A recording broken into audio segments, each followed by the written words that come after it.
Hey, maître du podcast. Je suis Paul. Aujourd'hui, vous allez découvrir les meilleurs podcasts du monde. Prêt à apprendre des plus grands et à changer votre vie? Allons-y. Salut tout le monde et bienvenue dans le Deep Dive. Aujourd'hui, on plonge dans l'univers fascinant de l'investissement Ouais. avec les conseils avisés d'un expert du domaine, Alejandro Cardona. On va décortiquer ensemble son interview sur la chaîne YouTube de Nayo Escobar. Ah oui, Alejandro Cardona. Il a vraiment le don de rendre les concepts financiers Ouais, clairs et accessibles, surtout pour la communauté hispanique. exactement. Et préparez-vous parce qu'il a une approche vraiment originale pour parler d'investissement. Ouais. Compare ça au tennis, Ah ouais? vous imaginez. Ok. C'est une analogie qui parle à tout le monde. Il explique que tout comme au tennis, pour performer de manière constante en investissement, Oui, il faut maîtriser les bonnes techniques. On ne peut pas juste se pointer sur le cours et espérer gagner sans stratégie, n'est-ce pas? absolument. Et c'est là qu'il soulève un point hyper important. Beaucoup de gens investissent en suivant aveuglément les influenceurs sans faire leurs propres recherches. Ouais. C'est comme jouer au tennis avec seulement un coup droit. On se limite et on rate tes occasions.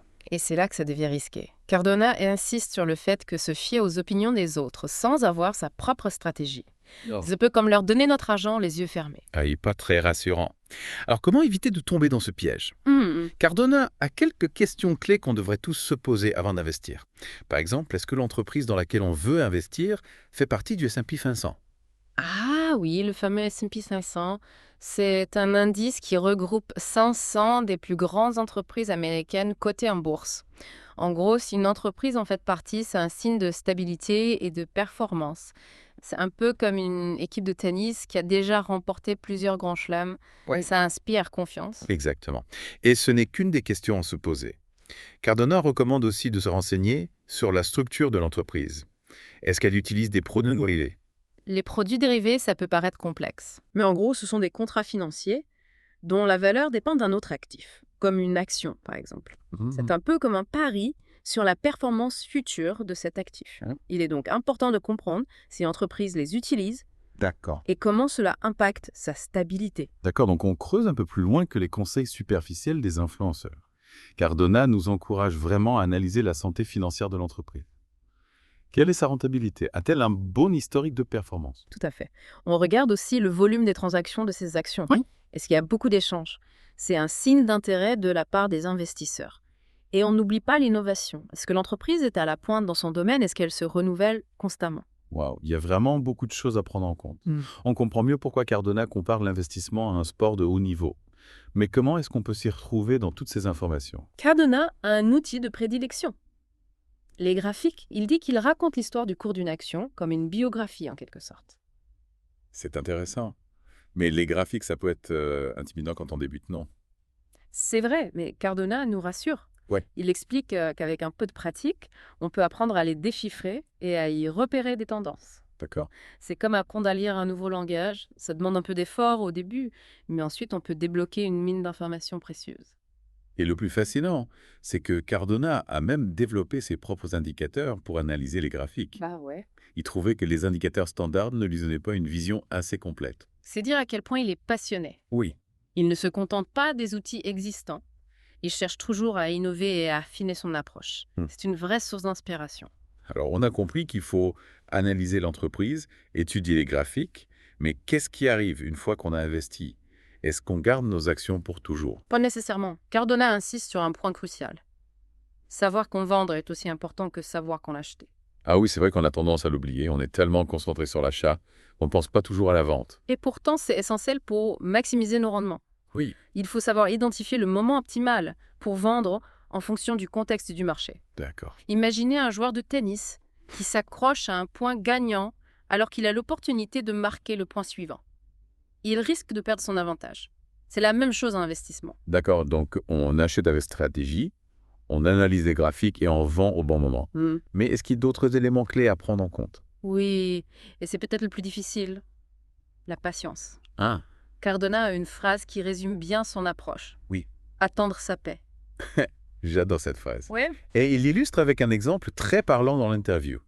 Il explique qu'en attendant le bon moment pour acheter, on peut obtenir la même action pour beaucoup moins cher. Exactement. C'est un peu comme attendre les soldes pour acheter un vêtement qu'on convoite. Oui. On peut faire de sacrées économies. Alors, on apprend à être patient, on sort, on Hmm. analyse. Mais au final, est-ce que l'investissement, ce n'est pas un peu comme jouer au casino?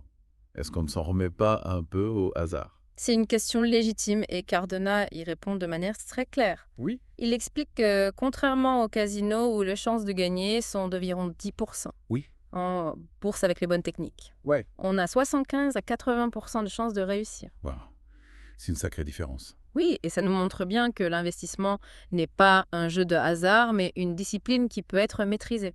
D'accord. Bien sûr, il y a toujours une part de risque, Oui. mais en suivant une approche méthodique et en s'informant, on peut vraiment mettre toutes les chances de son côté. Alors, on oublie la roulette et on se concentre sur les graphiques. Mais comment est-ce qu'on peut mettre en pratique tous ces conseils? Est-ce que Cardona propose des solutions concrètes pour nous aider à nous lancer? Absolument. Cardona propose un séminaire où il enseigne toutes ces techniques d'investissement. Et le plus intéressant, c'est qu'il offre également des plateformes de simulation pour s'entraîner sans risquer de l'argent réel. C'est génial. C'est comme un terrain d'entraînement pour investisseurs. On peut tester différentes stratégies, faire des erreurs, apprendre de nos expériences, le tout sans se ruiner. Exactement. C'est l'idéal pour se familiariser avec le marché et gagner en confiance avant de se lancer avec de l'argent réel. Et ça rejoint l'analogie du tennis de Cardona. On ne s'attend pas à devenir un joueur professionnel sans s'entraîner, n'est-ce pas? Tout à fait. Il faut s'entraîner, s'entraîner, s'entraîner. Et Cardona insiste beaucoup sur l'aspect mental de l'investissement. Il compare d'ailleurs les émotions d'un investisseur à celles d'un athlète de haut niveau. Ah oui, il dit que la colère, l'euphorie, la peur peuvent conduire à des décisions irrationnelles. Oui. Autant sur le cours de tennis qu'en bourse. Je me reconnais tellement là-dedans. Quand le marché est volatile, c'est facile de paniquer et de vendre toutes ses actions au mauvais moment. Ou à l'inverse, de s'emballer et d'acheter sans réfléchir, parce que tout le monde semble faire des profits. C'est pour ça que Cardona insiste sur l'importance de la gestion des émotions. Il faut apprendre à rester calme et lucide, même quand le marché est turbulent. Oui. C'est un peu comme un joueur de tennis qui apprend à gérer la pression d'un match important. C'est une image qui parle. Et pour éviter de se laisser submerger par ses émotions, Cardona recommande d'avoir un plan d'investissement clair et précis. Il faut savoir quand acheter, quand vendre et combien investir. On ne se lance pas dans un match de tennis sans stratégie, n'est-ce pas? Absolument. Et il met en garde contre la tentation de suivre la foule. Il arrive souvent que les investisseurs inexpérimentés se laissent entraîner par l'euphorie du moment et achètent des actions au plus haut pour ensuite les voir chuter. C'est un piège classique. Oui, c'est comme si on se laissait influencer par les cris de la foule pendant un match de tennis et qu'on perdait notre concentration. Il faut garder la tête froide et s'en tenir à notre plan. Et pour ça, il est crucial de développer son propre style d'investissement.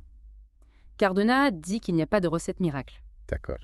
Chacun doit trouver la méthode qui lui convient le mieux. Certains investisseurs préfèrent une approche à long terme, tandis que d'autres misent sur des opérations plus rapides. L'important, c'est de trouver ce qui fonctionne pour nous et de s'y tenir. C'est un peu comme au tennis. Certains joueurs excellents au service volé, tandis que d'autres sont des maîtres du fond de cours. Chacun a ses forces. Et Cardona insiste sur l'importance de se former en continu. Le marché financier est en constante évolution. Il faut donc se tenir au courant des dernières tendances et des nouvelles techniques. Il recommande de lire des livres, de suivre des experts et de participer à des conférences. C'est un apprentissage qui ne s'arrête jamais et il encourage les investisseurs à développer leur esprit critique. Il ne faut pas croire tout ce qu'on lit ou entend, il faut analyser l'information, croiser les sources et se forger sa propre opinion. En gros, on devient des détectives de l'investissement.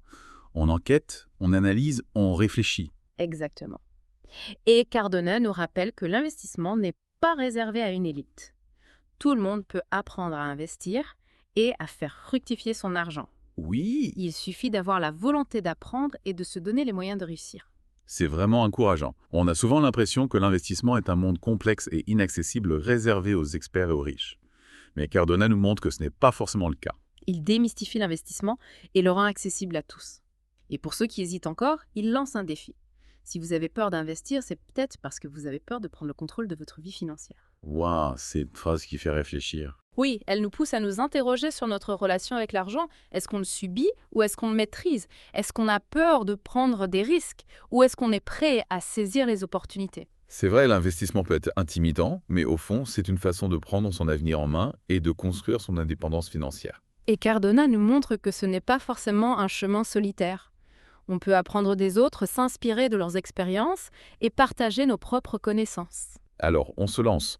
On s'inscrit au séminaire de Cardona, on s'entraîne sur les plateformes de simulation et on devient des pros de l'investissement. Pourquoi pas? On n'a rien à perdre et tout à gagner, exactement. C'est comme pour tout, il faut oser se lancer. Et comme le dit si bien Cardona, l'investissement, ce n'est pas un sprint, c'est un marathon. Ah oui, la fameuse métaphore du marathon. On ne peut pas s'attendre à des résultats spectaculaires du jour au lendemain. Non, Il faut être patient, persévérant et surtout bien s'entraîner. Et c'est là que le séminaire de Cardona entre en jeu. Il nous donne les clés pour comprendre le marché, analyser les opportunités et prendre des décisions éclairées comme un coach qui nous prépare pour la grande course. J'aime bien cette image. On a notre coach, on a notre plan d'entraînement avec les plateformes de simulation. Qu'est-ce qu'on attend pour se lancer? plus rien. On enfile nos baskets, on se fixe des objectifs réalistes et on commence à courir à notre rythme. L'important, c'est de progresser étape par étape sans se décourager. Et on n'oublie pas de s'hydrater. En parlant d'hydratation, j'ai une petite soif de connaissances. Qu'est-ce qu'on retient de cette plongée dans l'univers d'Alejandro Cardona? On retient que l'investissement n'est pas un jeu de hasard réservé à une élite. C'est une discipline qui s'apprend avec de la méthode de la patience et une bonne dose de psychologie. Exactement. On a appris à décoder les signaux du marché comme un pro du tennis, à analyser les graphiques, à maîtriser nos émotions et surtout à ne pas avoir peur de prendre le contrôle de nos finances. Et n'oublions pas la phrase clé de Cardona. Attends, ça paye. C'est un peu notre mantra pour devenir des investisseurs avisés et patients. Voilà, Mick, excellente conclusion à notre deep dive.